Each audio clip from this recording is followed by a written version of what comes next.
శ్రీ మహాజనాధిపతయే నమః. శ్రీ గురుభ్యో నమః. శుక్లాంబరధరం విష్ణుం శశివర్ణం చతుర్భుజం ప్రసన్నవదనం ధ్యాయేత్ సర్వవిఘ్నోపశాంతయే. అజానన పద్మార్కం గజానన మహర్నిశం అనేకదం తం భక్తానాం ఏకదంతముపాస్మహే. గురవే సర్వలోకానాం విషదే పవరోధినాం నిధయే సర్వవిద్యానాం దక్షిణామూర్తయే నమః. జ్ఞానానందమయం దేవం నిర్మలస్ఫటికాకృతిం ఆధారం సర్వవిద్యానాం హయగ్రీవముపాస్మహే. శృతిస్మృతిపురాణానాం ఆలయం కరుణాలయం నమామి భగవత్పాదశంకరం లోకశంకరం. సదాశివసమారంభాం వ్యాసశంకరమధ్యమాం అస్మదాచార్యపర్యంతాం వందే గురుపరంపరాం. గురవే సర్వలోకానాం విషజే పవరోధినాం నిధయే సర్వవిద్యానాం దక్షిణామూర్తయే నమః. జ్ఞానానందమయం దేవం నిర్మలస్ఫటికాకృతిం ఆధారం సర్వవిద్యానాం హయగ్రీవముపాస్మహే. శృతిస్మృతిపురాణానాం ఆలయం కరుణాలయం నమామి భగవత్పాదశంకరం లోకశంకరం. విశ్వేశం మాధవం డుండిం దండపానిం చ భైరవం వందే కాశీం గుహాం గంగాం భవానీం మణిజన్నికాం. తీర్థదంతమహాకాయ కల్పాంతధానోపమ భైరవాయ నమస్తుభ్యం అనుజ్ఞాం దాతుమర్హసి. అన్నపూర్ణే సదాపూర్ణే శంకర ప్రాణవల్లభే జ్ఞానవైరాగ్యసిద్ధ్యర్థం భిక్షాం దేహి చ పార్వతీ. మాతా చ పార్వతీదేవి పితా దేవో మహేశ్వరः బాంధవాः శివభక్తాశ్చ స్వదేశో భువనత్రయం. నారాయణం నమస్కృత్య నరం చైవ నరోత్తమం దేవీం సరస్వతీం వ్యాసం తతో జయముదీరయేతు. వ్యాసం వసిష్ఠనప్తారం శక్తే పౌత్రమకల్మషం పరాశరాత్మజం వందే స్ఫురతాతం తపోనిధిం.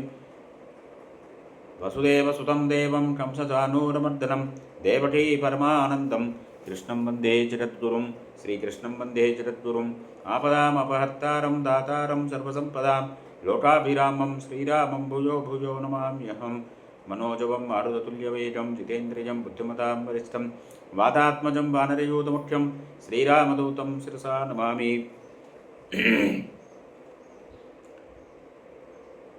భీష్మ పితామహులు ధర్మరాజుకి శ్రీకృష్ణ తత్వాన్ని తెలియజేస్తున్నారు.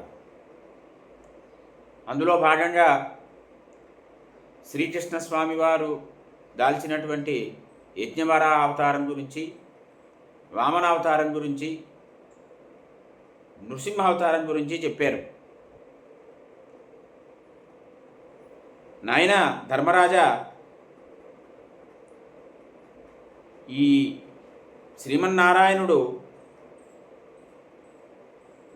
మనుష్య రూపంలో ఎత్తినటువంటి మరొక విశేషమైనటువంటి అవతారము దత్తాత్రేయ మహర్షి వారి అవతారము. విష్ణో పునర్మహారాజా ప్రాదుర్భావో మహాత్మనః దత్తాత్రేయ ఇతి ఖ్యాతః ఋషిరాసీన్ మహాయశాః. ఈ దత్తాత్రేయ మహర్షి వారి అవతారం చాలా ప్రసిద్ధి చెందినటువంటి అవతారమయ్యా. వేదాలు యజ్ఞక్రియలు అన్నీ నశించేయి. చాతుర్వర్ణ వ్యవస్థ ఏదైతే ఉందో ఆ వ్యవస్థ పూర్తిగా సంకరం చెందింది, వర్ణ సంకరం జరిగింది. ధర్మం అనేది ఒక శిథిలావస్థను చేరుకున్నది. అధర్మం బాగా వృద్ధి చెందింది. సత్యము నశించిపోయింది. అసత్యం స్థిరపడింది. ప్రజలు క్షీణిస్తున్నారు. ధర్మం బాగా వ్యాకులం చెందింది. అటువంటి సమయంలో శ్రీమన్నారాయణుడు దత్తాత్రేయ మహర్షిగా అవతారం దాల్చి మళ్ళీ యజ్ఞక్రియని వేదాలని కూడా సంరక్షణ చేశారు. చాతుర్వర్ణ వ్యవస్థని సంకీర్ణం కాకుండా మళ్ళీ నిలబెట్టారు. ఆ దత్తాత్రేయ మహర్షి వారే ఐహే వంశంలో ఉన్నటువంటి రాజు అయినటువంటి అర్జునుడు, అంటే కార్తవీర్య అర్జునుడు, అతనికి వరాల్ని అనుగ్రహించారు. ఈ హైహే రాజు అయినటువంటి అర్జునుడు, కార్తవీర్య అర్జునుడు తన యొక్క కర్మల ద్వారా దత్తాత్రేయ మహర్షి వారిని ప్రసన్నం చేసుకున్నాడు. అతడు వనంలో సంచరిస్తూ ఉండేవాడు కార్తవీర్యార్జునుడు. సంచరిస్తూ ఏమాత్రము అసూయ అనేది లేకుండా దత్తాత్రేయ మహర్షి వారిని సేవించేవాడు. అహంకారాన్ని మమకారాన్ని పూర్తిగా విడిచిపెట్టాడు. చాలా కాలం పాటు దత్తాత్రేయుడు వారిని ఆరాధన చేశాడు. అంటే అత్రి అనసూయల కుమారుడు దత్తాత్రేయ మహర్షి. ఈ దత్తాత్రేయ మహర్షి వారి ఉన్నటువంటి ఆప్తులందరిలో కూడా ఆప్తుడిగా స్థానం పొందాడు అర్జునుడు. గొప్ప గొప్ప విద్వాంసులందరూ కూడా అతన్ని సేవిస్తున్నారు. వారు ఈ దత్తాత్రేయ స్వామి వారి అనుగ్రహం వల్ల అమరత్వం మినహాయించి విశేషమైనటువంటి 4 వరాల్ని పొందాడు అర్జునుడు.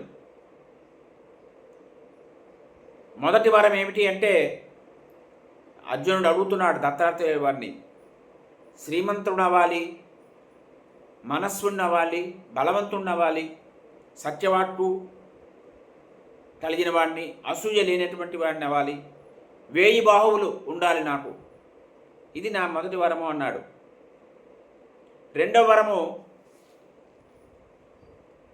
జరాయుజాలు అండజములు నివసించేటువంటి ఈ సమస్తమైనటువంటి చరాచర విశ్వం ఏదైతే ఉందో ఆ విశ్వమంతటిని కూడా ధర్మబద్ధంగా నేను పరిపాలన చేయాలి అని కోరుతున్నాను, ఇది రెండో వరము అన్నాడు.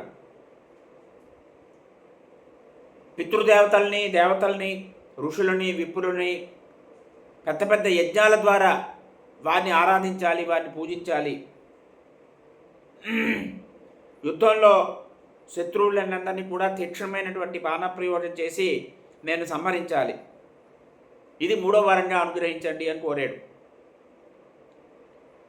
ఈ భూమి మీద కానీ, స్వర్గంలో కానీ, భూత భవిష్యత్తుల్లో కానీ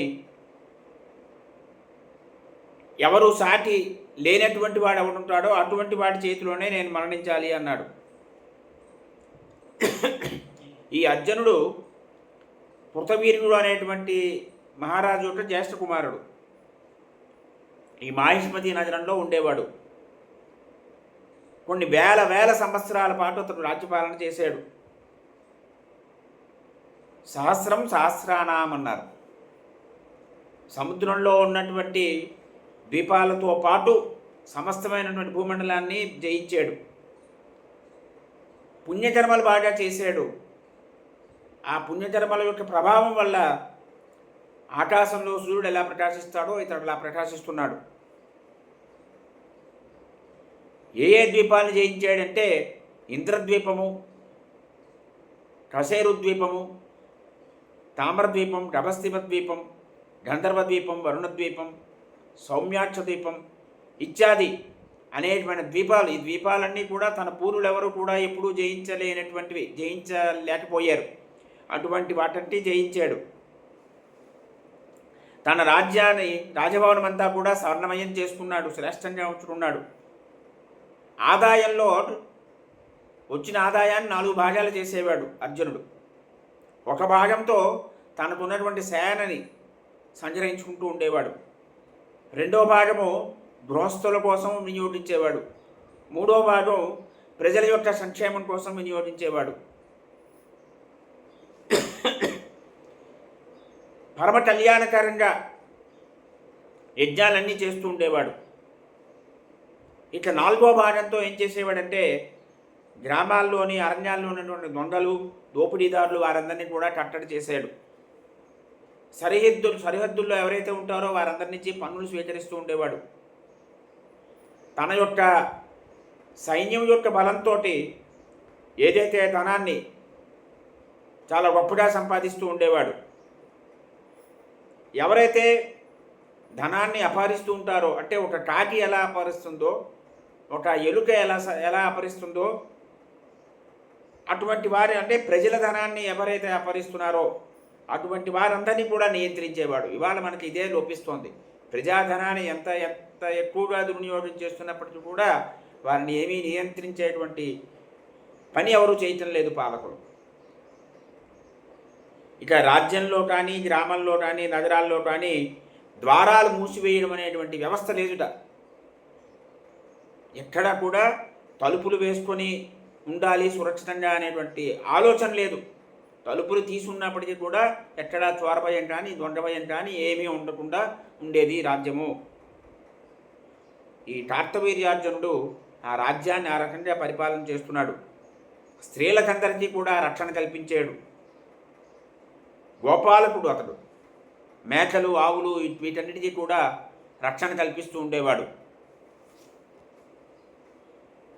అరణ్యంలో ఉన్నటువంటి మనుషుల్ని రక్షిస్తూ ఉండేవాడు. పంట పొలాన్ని రక్షించేవాడు. మానవులందరికీ కూడా ఒక అసాధారణమైనటువంటి పరిపాలన చూపించాడు కార్తవీర్యార్జునుడు. అతనికి ముందున్నటువంటి వారు కానీ అతని తర్వాత వచ్చినటువంటి వారు కానీ అతడు రాజ్యపాలన చేసినటువంటి స్థితిని చేరలేకపోయారు. అతడు సముద్రంలో వెళ్ళేవాట కార్తవీర్యార్జునుడు. సముద్రంలో వెళ్ళేప్పటికీ కూడా తన వస్త్రాలు తడిసేవి కాదుట.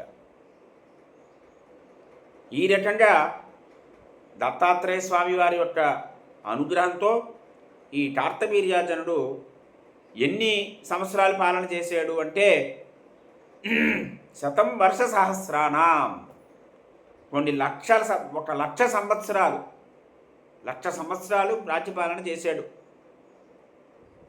లోకహితం కోసం చాలా పనులు చేశాడు కార్తవీర్యార్జునుడు. ఇది దత్తాత్రేయుల వారి యొక్క అవతార విశేషమయ్యా. వారి యొక్క అనుగ్రహం పొందినటువంటి వాడు అర్జునుడు.